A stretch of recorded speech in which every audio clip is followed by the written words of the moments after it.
Résoudre un problème avec un prix exprimé en euros par kilogramme, c'est ce que nous allons apprendre à faire dans cette vidéo que vous retrouverez sur le site monclasseurdemaths.fr. Et comme d'habitude, si cette vidéo vous est utile, pensez à lui donner un like, à laisser un petit commentaire et à vous abonner à la chaîne.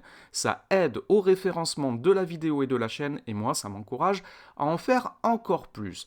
Alors, un prix exprimé en euros par kilogramme, cela nous indique le prix d'un kilogramme de la marchandise achetée. C'est le cas dans un supermarché quand on achète des fruits, des légumes, de la viande, de la charcuterie ou encore du fromage. Le prix du produit est donné en euros par kilogramme et on va payer en fonction de la masse du produit que l'on achète. Le prix est proportionnel à la masse de la marchandise achetée. Alors concrètement, qu'est-ce que ça veut dire? Par exemple, si des pommes sont vendues à 2,50 € le kilogramme, eh bien, on comprend bien que ça, c'est le prix que je vais payer si j'en achète juste 1 kg. Si j'en achète 2 kg, je vais payer 2 fois plus cher. Si j'en achète 10 kg, je vais payer 10 fois plus cher. Si j'en achète un demi-kilogramme, je vais payer 2 fois moins cher, etc. Il faut savoir présenter les calculs pour résoudre ce type de problème. Il y a les cas simples que je viens de dire où on sait que c'est 2 fois plus, 3 fois plus, etc. Mais il y aura aussi des cas plus compliqués où il faudra écrire, voire poser un calcul pour résoudre le problème. Donc il faut savoir écrire les calculs qui correspondent. Alors on va commencer par les cas simples. Si j'achète 1 kg de pommes, alors je vais payer 2,50 €. Pourquoi? Parce que le prix au kilo 2,50 € par kilogramme multiplié par la masse 1 kg, ça donne 2,50 €. Si j'en achète 3 kg, je vais payer 3 fois plus cher. Pourquoi? Parce que je vais payer 2,50 € par kilogramme fois 3 kg, ce qui donne 7,50 €. Si maintenant j'en achète 500 grammes, nous avons dit tout à l'heure que si on achète 2 fois moins, on va payer 2 fois moins cher. Alors on va l'expliquer par le calcul, 500 grammes, c'est la moitié d'un kilogramme. Ici, c'est important de bien noter que le prix est exprimé en euros par kilogramme, et donc dans les calculs, il faudra que la masse du produit acheté, ici des pommes, soit exprimée en kilogrammes. Donc je commence par convertir les grammes en kilogrammes. 500 grammes, c'est 0,5 kg, c'est la moitié d'un kilogramme. Alors je vais payer 2,50 € par kilogramme, multiplié par 0,5 kg, ça fait 1,25 € et c'est bien la moitié de 2,50 €.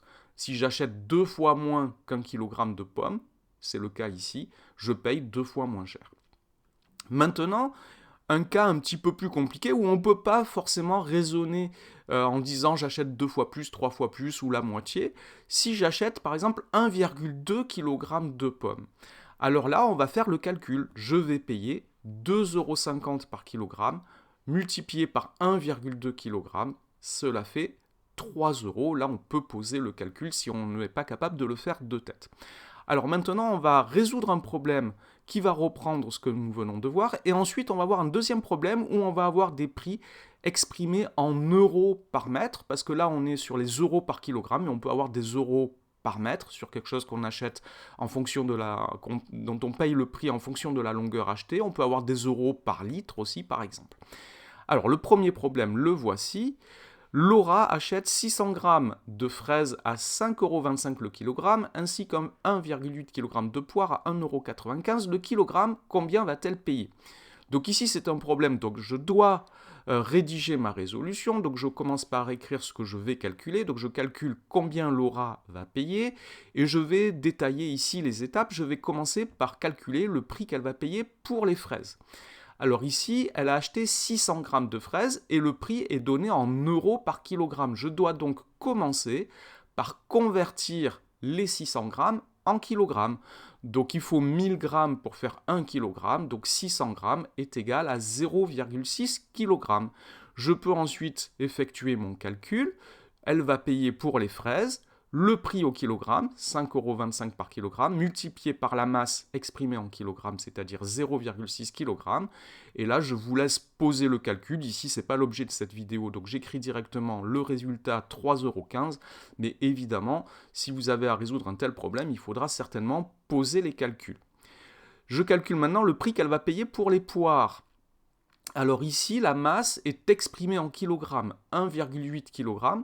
pour un prix exprimé en euros par kilogramme, 1,95 € par kilogramme. Donc je peux ici écrire directement mon calcul. 1,95 € par kilogramme fois 1,8 kg, cela fait 3,51 €. Et donc au total, je vais additionner les deux prix qu'elle doit payer pour les fraises et pour les poires. 3,15 € plus 3,51 €, cela fait 6,66 € et donc Laura va payer 6,66 € pour acheter les fraises et les poires. Ça, c'est pour le premier problème. Maintenant, deuxième problème, on va avoir quelque chose d'un petit peu différent. Igor achète pour son atelier de couture 7,2 décamètres de ruban de tissu à 0,28 € le mètre. Combien va-t-il payer? Alors là aussi, c'est un problème. Donc, je vais rédiger ma résolution. Et donc ici, nous avons un prix qui est exprimé en euros par mètre. Et la longueur de tissu acheté est exprimée en décamètres. Donc comme tout à l'heure, la première chose que je vais devoir faire ici, c'est de convertir les décamètres en mètres. Alors un décamètre, c'est 10 mètres. Donc ici, 7,2 décamètres, ça correspond à 72 mètres. Donc je peux maintenant calculer le prix que Igor va devoir payer. C'est le prix au mètre multiplié par la longueur exprimée en mètres. Donc ici, c'est 0,28 € par mètre multiplié par 72 mètres. Et là encore, je vous laisse effectuer le calcul. Cela fait 20,16 €. Et donc, Igor va payer 20,16 € pour ce ruban. Voilà donc pour la résolution de problèmes avec des prix exprimés en euros par kilogramme ou des prix exprimés en euros par mètre. On pourrait avoir la même chose avec des euros par litre si on achète un liquide où on paye en fonction du volume acheté. Cette vidéo est maintenant terminée. Merci de l'avoir regardée. Au revoir.